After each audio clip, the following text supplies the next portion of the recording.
Bonjour et bienvenue au château de Compiègne dans l'exposition Vitesse. Nous sommes aujourd'hui dans la salle à manger de l'Empereur et devant une des voitures les plus exceptionnelles de l'histoire de l'automobile. Il s'agit de la première Ferrari victorieuse aux 24 heures du Mans en 1949.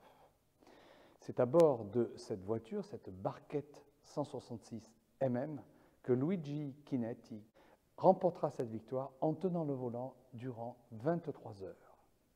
Son copilote n'ayant fait à peu près que 3 tours. Cette voiture va placer Ferrari sur l'échiquier mondial. C'est elle qui assurera la notoriété internationale de la marque au cheval cabré, sachant qu'auparavant, bien sûr, Enzo Ferrari, qui avait quitté Alfa Romeo pour créer sa propre firme, avait remporté plusieurs victoires. Mais la victoire mancelle, la notoriété de l'épreuve internationale, va vraiment être pour lui le symbole de l'accès au club fermé des très grandes marques de la compétition automobile. Cette voiture est particulière. Son moteur est d'une beaucoup plus petite cylindrée par rapport aux voitures qui, notamment les voitures françaises, notamment les Delahaye, qui couraient au Mans à l'époque.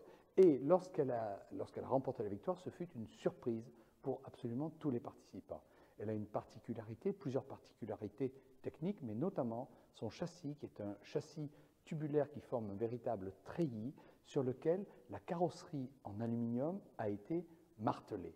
Et vous voyez sur le côté cette nervure très élégante qui souligne la forme de la carrosserie et qui sert en fait à donner la rigidité à la structure en aluminium.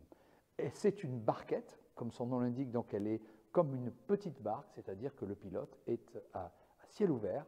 C'est donc une sorte de cabriolet, si l'on veut, avec 2 places, puisque nous sommes en catégorie sport prototype, et donc une voiture extrêmement légère, dont la vitesse de pointe pouvait être inférieure à celle des autres bolides qui couraient au Mans, mais qui, en raison de sa légèreté, gagnait du temps au freinage et allait plus vite dans les virages.